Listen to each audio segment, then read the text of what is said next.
Et donc toujours les gars, on se retrouve pour une toute nouvelle vidéo de l'équipe, j'espère que vous allez bien. Donc les gars, dans cette vidéo, je vais vous présenter les 10 meilleurs parcs que j'ai pu faire. Alors je tiens à préciser que c'est mon classement, donc s'il y en a qui sont pas d'accord, n'hésitez pas à me dire votre classement à vous dans les commentaires.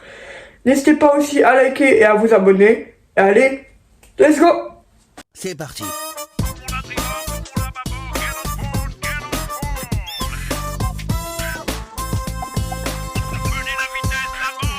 Alors, à chaque fois que je vais vous dire le parc d'attractions en question, je vais vous montrer la pièce de ce parc. Alors, en fait, pour ceux qui ne savent pas, je collectionne les pièces de parc d'attractions. Alors, à chaque fois que je vais dans un parc, je les collectionne. Alors, des fois, soit il n'y en a pas, soit j'ai oublié d'en acheter, par exemple, ça arrive. Donc, je vais tous vous les montrer. Alors, en top 10, on a le parc Fairyland. Alors, c'est une vidéo très récente que j'ai fait. Euh, alors, pourquoi c'est dans mon top 10? Parce que j'aime bien l'amélioration qu'ils ont fait. Parce que avant, ça avait un autre nom et il manquait d'attractions, il manquait de décoration aussi. Et là, ils ont créé une toute nouvelle zone pour enfants et je trouve que cette zone a été vraiment travaillée à fond. Ils ont rajouté aussi des attractions comme le bateau pirate, les aigles qui sont très bien pour les enfants de, de 12 à 15 ans, voire 16. Donc voilà pourquoi il est à la 10e place. Alors malheureusement pour ce parc je n'ai pas de pièces parce que j'ai été voir dans la boutique et il n'y en avait pas. Alors en 9e position on retrouve le parc Denlis Park. Alors Denlis Park situé à Denbrook. Donc c'est un petit parc même s'il est quand même assez imposant. Donc on a une tour de chute, on a un bateau pirate, si je ne me trompe pas, car ça fait longtemps que j'ai pas été. Alors, en vrai, j'aime bien les attractions, etc. C'est pour les enfants, c'est un parc familial. Et du coup, ouais, non, franchement, c'est un très bon parc. Alors, du coup, voilà la pièce de Dennis Park. Donc voilà, je sais pas si vous arrivez à très bien voir. Hop, avec derrière le Dennis Park en mode pirate. Donc voilà. En 8e position, on retrouve le parc Bagatelle. Alors, Bagatelle, Bagatelle, Bagatelle. C'est un très bon parc. Un peu moins familial, même s'il y a beaucoup d'attractions pour les enfants. Mais on a plus de sensations, on va dire. On a par exemple le Triops, avec, vous savez, hein, les pieds dans le vide. Un peu comme le boomerang à Bellward. C'est en fait, c'est pareil, sauf que vous avez les pieds dans le vide. Et en fait, vous faites le même parcours. Donc, ouais, la dernière fois par contre que j'ai été, le Triomphe c'était en panne, donc malheureusement j'ai pas pu le tester. Et la fois d'avant encore, j'ai pas pu le tester parce que j'étais trop petit. Donc, c'est pour ça que ça date, que j'ai pas été à Bagatelle. Donc, du coup, voilà la pièce de Bagatelle. Donc, on a un petit carrousel. Et derrière, donc, c'est écrit monnaie de Paris. C'est la monnaie de certains parcs d'attractions. Donc voilà, celle-là, je la trouve plutôt belle. On a une pièce du coup avec une attraction. Et en plus, on a le petit truc bagatelle. Donc, non, en vrai, j'aime bien celle-là. Alors, en 7e position, on a la mer de sable. La mer de sable que j'ai surkiffé vraiment. Mais je peux pas le mettre plus haut parce qu'on a vraiment des parcs beaucoup plus haut. On a des parcs mieux que la mer de sable. Donc, c'est pour ça que je peux pas le mettre plus haut. Mais la mer de sable, c'est vraiment un parc que j'ai adoré. En plus, le thème de cowboy, c'est bien. En plus, il est très très bien représenté. Thème cowboy, Far West, etc. Non, vraiment, c'est incroyable. Alors, en termes de sensations, on n'a pas trop de sensations. On a le Silver Mountain qui est... Non, en vrai, le Silver Mountain, les gars, il est pas mal. On passe dans des genres de maisons. Bah, de toute façon, vous l'avez vu hein, sur ma vidéo qui est sortie déjà il y a un bon mois, je pense. Et en plus, la thématique avec les bruits des pelles qui creusent, etc. dans le sol. Ensuite, ce que j'aime bien aussi à la mer de sable, c'est la dune. Parce qu'en fait, le parc est pas plat. On a une genre de montée, une genre de colline. Et tout en haut, on a Silver Mountain. Et franchement, quand on est en bas, ça rend super bien. On voit tout ce qui se passe.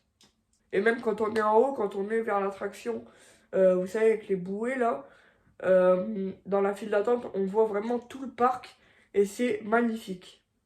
En plus, on a appris qu'il y allait avoir un nouveau coaster en 2025 de catégorie 3. Donc ça, j'ai hâte d'aller le tester. Donc voilà la pièce de la mer de sable. Donc ça la représente bien, hein, avec du coup du sable, des cactus, écrit la mer de sable. Et derrière, du coup, on a Monnaie de Paris. Donc pareil, hein, ça, c'est la marque qui fonde à peu près toutes les pièces. Et du coup, c'est la pièce des 60 ans de la mer de sable. Alors en sixième, Bellward. Alors j'ai hésité à mettre la mer de sable plus haut. C'était mitigé.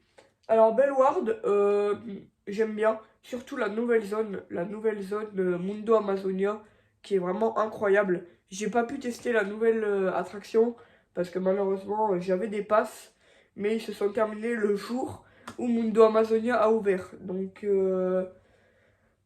pas de chance, j'irai le tester quand je pourrai. Sinon, j'aime bien la zone aussi avec les... Ah, la zone avec les animaux. La zone un peu savane avec les, vous savez, les girafes. Je crois qu'il y a des zèbres aussi dans cette zone-là. J'aime bien ce côté un peu là, ça fait tranquille et tout. En plus, il y a le restaurant avec le château là. Alors par contre, petit point faible, c'est au niveau de la zone Mexico. Je pense qu'il faudrait remettre un petit coup de peinture parce que les murs, ils sont... Bah, ils ont pris un petit coup de vieux quoi. Il faudrait remettre un petit coup de peinture parce qu'on voit pas trop les couleurs. Après, sinon, en vrai, dans la zone Mexico, on a le Boomerang, l'attraction la plus sensationnelle du parc. On a Huracan aussi. Huracan, si vous allez à Bellward, je vous conseille énormément de la faire. Elle est extrêmement bien. C'est un dark ride, mais un dark ride avec des décorations de fou. Et après, on a les taureaux. Bon, ça, c'est les taureaux, quoi. C'est pas très sensationnel, mais c'est amusant quand on est en famille. Donc voilà la pièce de Bellward. Alors, j'ai pas trop compris ce qu'ils ont voulu faire. Je vous avoue, je comprends pas trop le délire. Donc là, bah, monnaie de Paris, comme toujours. Mais du coup, là, on a bien marqué Bellward. Mais par contre, du coup, je comprends pas ce qu'ils ont voulu représenter ici. Donc, si vous avez des informations, n'hésitez pas à me le dire dans les commentaires. Alors, en cinquième position, on a Plopsaco. Alors, pour les connaisseurs de parc, si vous avez déjà été, c'est magnifique. J'aime bien la zone où il y a le Strunfer, vous savez, le genre de... Bah, c'est un coaster, hein. En quelque sorte, c'est un coaster, c'est un ride, quoi. J'aime bien cette zone. La file d'attente, elle est magnifique. On a aussi l'entrée. L'entrée qui est belle. En plus, on a la cascade. La cascade du côté gauche quand vous rentrez. C'est magnifique. Alors, j'avais été manger aussi au restaurant de la cascade. Et franchement, il était super bon. Alors, malheureusement, j'étais pas sur YouTube à cette époque-là. Du coup, j'ai pas pu vous faire un vlog. Mais je vous invite à aller voir la vidéo de Mister Coaster qui s'affiche juste ici. Donc voilà la pièce de Plopsaco. Donc j'ai oublié de vous dire aussi, mais il y a des télésièges. C'est pour ça qu'ici on a des télésièges. Je sais pas si vous arrivez bien à voir. Donc ici on a bien écrit la mer de sable avec le logo. Et ici du coup on a la cascade de Plopsaco. Donc c'est ce que je vous parlais. On a la petite cascade. Et franchement j'adore. Alors en quatrième position, Walligator Grand Est. Je vous en ai déjà parlé dans la vidéo d'il y a 2 semaines, 3 semaines, un mois, je sais plus, bah, où j'étais dans le même décor. Je vous avais dit que j'avais bien aimé le coaster, vous savez, avec les pieds dans le vide, là je sais plus son nom. Et du coup je l'ai mis en quatrième position puisque la thématique, elle est vraiment incroyable. Les décorations sont vraiment trop belles. En plus, on a une attraction. C'est un peu comme Small World, sauf qu'en fait, on est en extérieur. Et du coup, bah, vous avez des décorations à droite, à gauche. Vous êtes dans un genre de lac. Et vous avancez du coup avec le bateau. C'est vraiment incroyable. Voici la pièce de Walligator Grand Est. Donc avec le genre de crocodile, là, la mascotte. Avec écrit Walligator. Et derrière, c'est écrit Walligator Grand Est. Donc classique, mais j'aime bien. Alors les gars, je fais une petite parenthèse. J'ai oublié de classer le parc du Bocas. Alors le parc du Bocas, franchement, c'était une très très bonne découverte. Vous l'avez vu dans ma vidéo. J'ai surkiffé le coaster Orochi.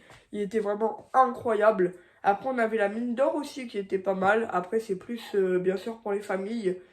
On avait un côté bien thématisé. Bah, du coup, du même côté du train de la mine, on avait la tour, on avait le disco.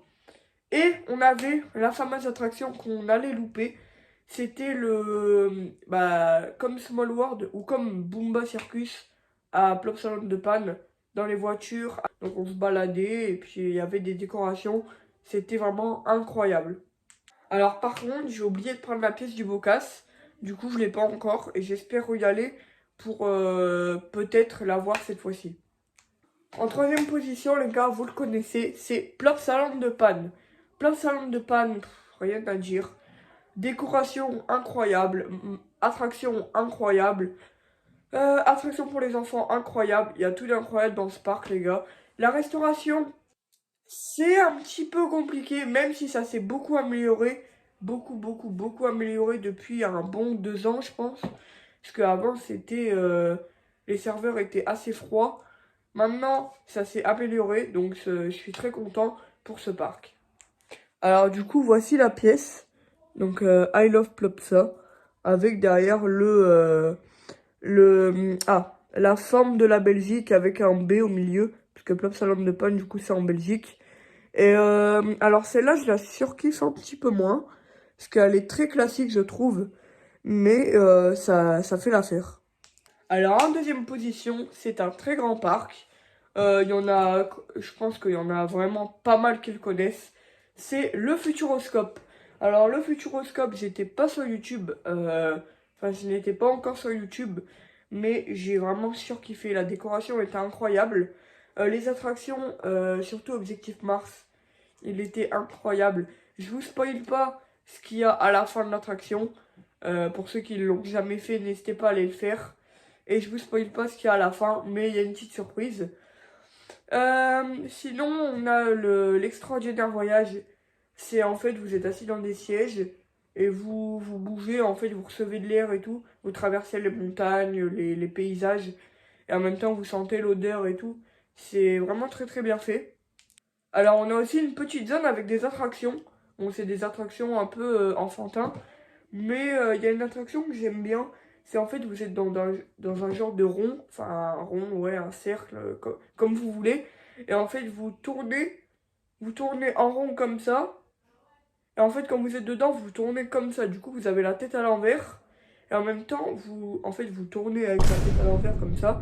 Et après, vous tournez. Enfin, en fait, le ride, il tourne comme ça en rond. Donc voilà la pièce du Futuroscope. Alors, elle est très ancienne parce que ça fait longtemps que j'y ai été. Donc voilà, on a l'attraction L'Extraordinaire Voyage dessus. On a du coup Extraordinaire Voyage derrière. Hop, et derrière c'est marqué Monnaie de Paris. Alors je crois pas, il y a... Ah si. Donc là c'est marqué aussi le Futuroscope.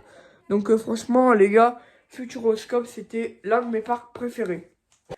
Et en première position, je n'étais pas sur YouTube à cette époque-là, mais c'est le Puy du Fou. Alors je sais qu'il y en a certains qui vont dire c'est pas un parc d'attraction parce que il n'y a pas d'attraction, etc. Mais c'est classé comme parc d'attraction, donc du coup c'est pour ça que je l'ai mis dans mon top. Puy du Fou, Puy du Fou. Les spectacles, incroyables. Les allées, ça va. Je vais pas dire incroyable parce que je crois ça fait déjà assez longtemps que j'ai été.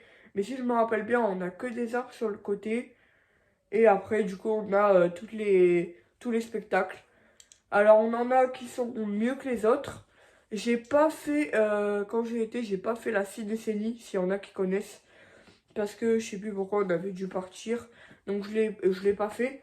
Mais tous les spectacles que j'ai fait, je peux vous dire qu'ils étaient vraiment masterclass. Alors, malheureusement, par contre, j'ai pas la pièce. Parce que je crois qu'à cette époque-là, je collectionnais pas encore les pièces de parc d'attraction. Mais voilà. Bon, bah les gars, c'est déjà la fin de cette courte vidéo. J'espère qu'elle vous aura plu. Si c'est le cas, n'hésitez pas à liker et vous abonner, ça me ferait extrêmement plaisir. Bref les gars, c'était Gladix et moi je vous dis à la prochaine dans une nouvelle vidéo. Allez, ciao! Ah oui, j'ai oublié de vous dire, c'est pour ça que je vous reprends juste ici. Bon, le décor il bug un peu. Je voulais vous dire, n'hésitez pas à vous abonner car la semaine prochaine, on a une grosse vidéo qui sort. J'ai hâte qu'elle sorte. Préparez-vous parce que ça va être un très gros parc d'attractions. Donc n'hésitez pas à vous abonner et à suivre mes aventures.